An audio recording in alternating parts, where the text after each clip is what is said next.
Welcome to the Oshow. I'm Laura Babcock, and this is the Parking Over People Scandal Special. Yes, you heard that right. In Hamilton, there is roiling up a scandal that has had national headlines, and it's because our city council managed to vote for a small little parking lot over much needed affordable housing in a housing crisis. And it's nowhere near ending. In fact, there is an encampment set up on City Hall property in protest of this vote. Because if this vote stands when it gets to council for ratification, it sends a message across our great city that affordable housing is not in fact the priority. And that sends a message across Canada about how these affordable housing projects can be fought by these NIMBY campaigns. This is very serious in Hamilton, and we've got Crawford on the program to give us the latest on the Parking Over People scandal. But before we get into the whole discussion around parking, let's focus on the people, shall we? You remember, some of you, the Hamilton sign, when we built it a few years ago. I was part of that project and immensely proud of it. It was meant to be a beacon of hope in front of our City Hall and a great marketing tool. Well, my kids got to have a little sneak preview of it before it was set up at City Hall, and they played in the O for the Oshow. Why not, right?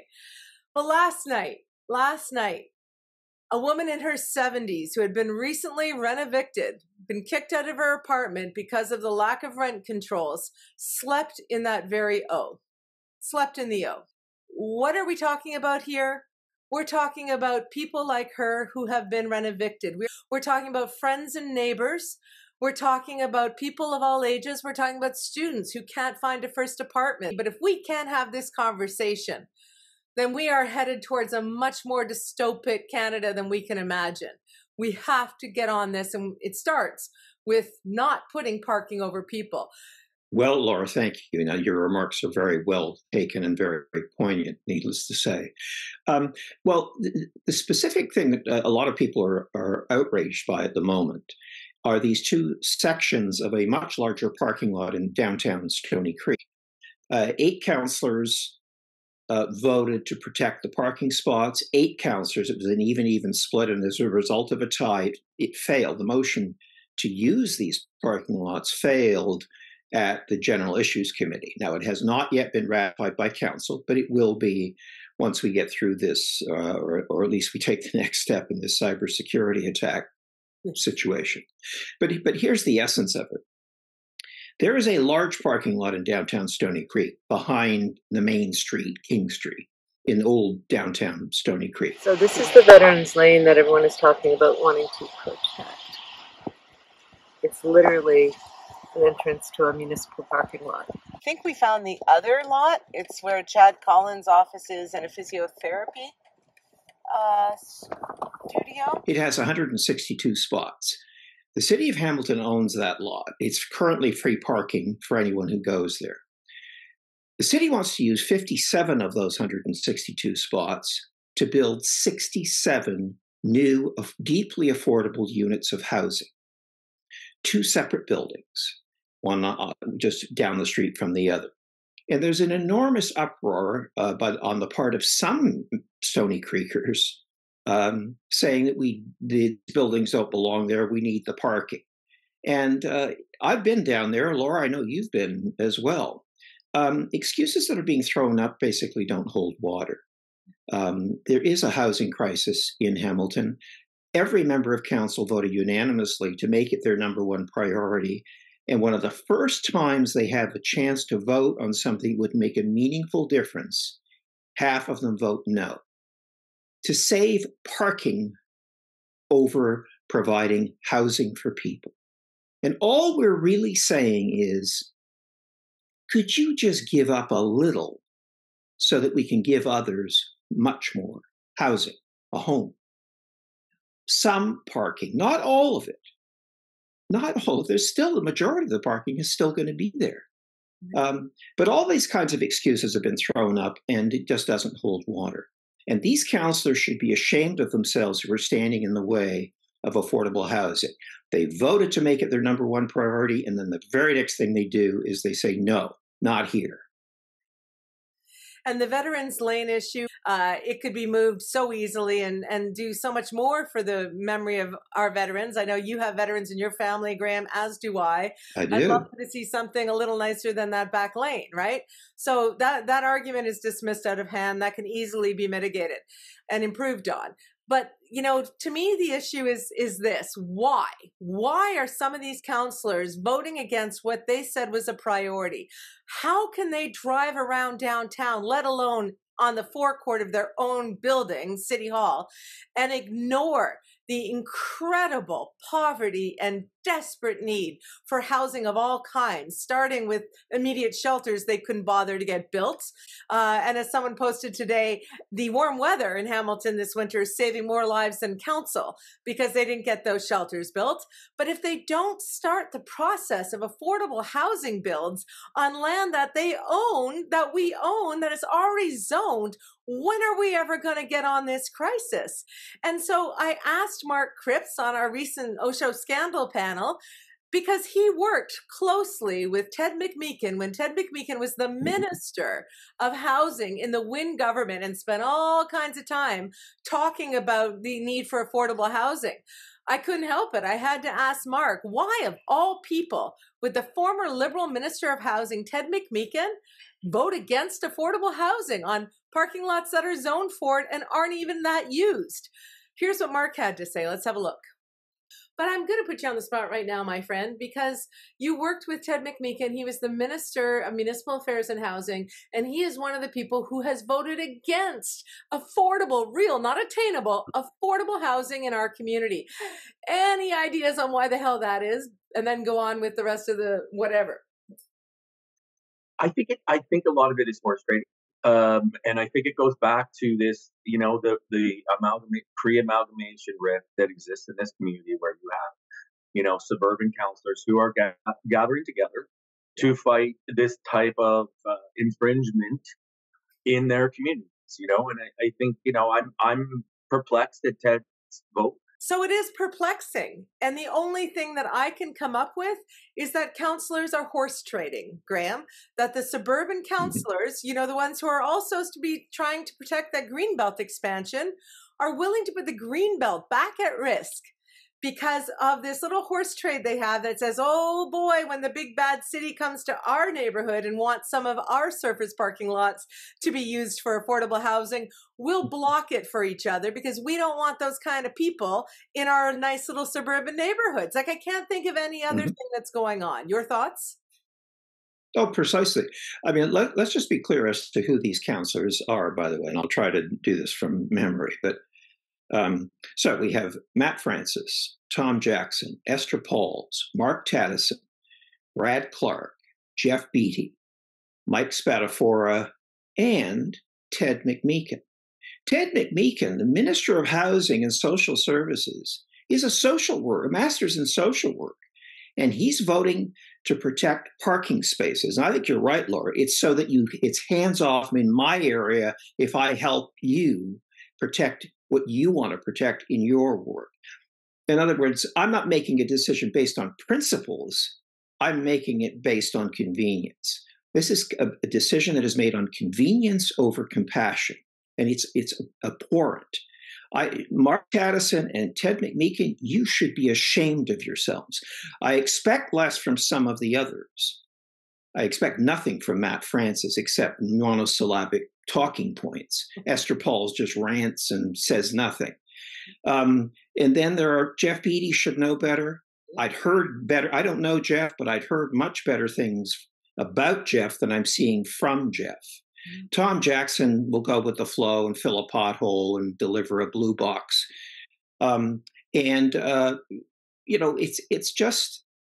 It's so upsetting. In fact, Laura, I remember saying on your show back in December when this came up, and Matt Francis wanted to pull these two lots out of a motion to approve 6 lots across the city. And at the time, I said, this is dangerous. This is going to set a terrible precedent, and it will send the wrong message. Well, it got even worse. I didn't think it would get this bad, but it actually got worse. And yes, this is sending a very bad message to upper levels of government. It's also pitting residents against each other. People are talking about proximity, wages, close to food, walking, distant transit. What they really don't want are, quote, poor people living in their neighborhood. And if they don't agree with me on that, then fine, prove it. But so far, anything that's so-called evidence that suggests keeping these parking spots is the right idea, I haven't seen it. I've just seen a lot of whining, to be perfectly honest. And I've seen and there's also about violent people coming to the neighborhood or criminals. I mean, where are they getting these ideas? These are families who've been waiting for years to get housing that they can remotely get into. We heard this week there ain't nothing in Hamilton you can get into for less than $500,000, right? Who started at 500,000? It's insane. Go ahead. Well, in this case, the proposal is to build one building will have just studio apartments in it, and the other building will have one-bedroom apartments in it. So you're right, Laura. 67 units, but the one-bedrooms, as we know, there are single parents with a child living in one-bedroom apartments. And couples, of course, can live in a one-bedroom apartment even if they don't have children. We're talking probably 100 people. Providing housing for 100 people, and people in Stony Creek and the other wards, presumably, that these councillors represent, 8 of them, are saying 57 parking spots are more important than providing housing for 100 people in Hamilton. And we're just trying to get started here. And you did point out something that's hugely important here, because people, as part of this social media dialogue, people are showing pictures of empty lots. They're not owned by the city. But these lots are owned, zoned, and ready for development, which means we don't have to buy them. And land these days is expensive. It can be 15 to 25% of the cost of a building. We already own this stuff. So we get $1 from an affordable housing provider. We give them the land. They build the building. There's commitments here. They don't get the land for $1 and then do whatever the hell they want with it. They have to build what we're committing. But then they get to go to the feds and say, the city is in with land, and therefore you give us money because this thing's going to go ahead. It makes it all so much easier. But yet people are saying no to that. And the implications are significant, because if this NIMBYism, and if people think the implications are bad for affordable housing. Well, if you're a Greenbelt protector, it gets worse, because if we allow NIMBYism to run rampant through gentle densification, and this, in my opinion, is gentle densification. All you have to do is go there and look at it. I mean, they're not building a 40-story tower here. Our Greenbelt is at risk. Our commitment to climate change and to protecting ourselves from climate change, if we don't intensify close to transit, close to, walkability scores go down rather than up, we're making mistakes. It all connects. And one of the things I've said is it's systems thinking. Everything connects. So it is, yes, it's about affordable housing, but it is also about transit use. It's also about climate change. It's also about the Greenbelt, and on and on. And costs to service land that's already, these buildings will just tap into existing infrastructure. There's no new infrastructure that needs to be built. So, Graham, as usual, you're making a cogent, facts-based, evidence-based argument, and it pains me because, but I think that if anyone's making that argument, they ought to check themselves and realize that there are a lot of people, seniors and families, who are in much more dire situations where the luxury of free parking or parking adjacent to a medical appointment in this housing crisis cannot be the argument. It doesn't hold up. And for the counselors who see the fact that you can't get a house in this community or an apartment for less than an exorbitant amount of money, and that we are rent evicting people, 300% rent eviction rate went up in the last few years in Hamilton. It is a crisis across every level of housing. And to block it because of a couple of parking spots, sending the message to senior partners in government that we're not a good partner, don't give us your money, we can't get the job done, we're not serious about housing. And to send a message, Graham, to the 10,000 families on that waiting list and the 2,000 people who are surviving every night in starvation and sickness. Trust me, I've met them in this city. What message are we sending to them, Ted McMeekin? Huh? We're sending them a message of hopelessness. Hopelessness. That is the worst thing that we can do. We can't fix everything in 1 minute, but we can sure as hell tell people that we care. When you're faced with a vote to build 67 units as your first vote for affordable housing, as part of this new plan through the housing secretariat, and you say no to it, then we're in deep shit. Because this doesn't get better. It's not like they've made a good case for, well, these 2 parking lots are really amazing and without them. Because, Laura, there's some basic stuff. So, for example, they go on and on and on, and then they go on and on and on about seniors as if they're going to be dragging themselves. And by the way, I'm a senior with a disability who has to go to medical appointments, and parking is difficult. I live downtown Hamilton, not Stony Creek. And I realize not every senior can make arrangements for the second driver, a spouse, partner, friend, but some can. But that medical building in Stony Creek that they're complaining about has 64 parking spots of its own. There's also spots across the street. They could turn 10 spots into spots for the disabled, so that nobody could park there unless, which, you know, that would help. They're not taking any parking away. But the problem is people are going to say, no, that's not going to work for me or fundamentally, it isn't anything to do with any of that. It's about poor people living in the hood, and they don't want that. But it's one or the other, because we can fix the other stuff that they've raised. The fact that you'd be, trying to protect Veterans Lane is absurd. Not because they're veterans, but because of what it actually is. It's a driveway. Yeah. It's got potholes. It's ridiculous. Well, in fact, it's not just ridiculous. It's insulting. It's deeply insulting. It's pandering of the worst kind, of the most simplistic kind. The seniors who will be dragging themselves across rough parking surfaces to get to medical appointments. Nonsense. Absolute nonsense. It's not true. So, I'm ranting on it's a similar topic, but different focus. And my focus is on these counselors. And I would ask, if you live in the wards I mentioned, those counselors, and you don't agree with protecting parking over providing affordable housing for people in need of housing, then contact your counselor. Let them know that you don't agree with this. Push back. We're going to be in deep trouble because we have other parking lots, we have other sections of this city where building is going to take place. And we're going to need all the help we can and all the compassion we can muster. We're supposed to be good at this as Hamiltonians. It's time to show our compassion and stand behind what we believe in and make a principled decision versus a decision of convenience and vote getting, which is precisely what is happening right now. And again, I say it again.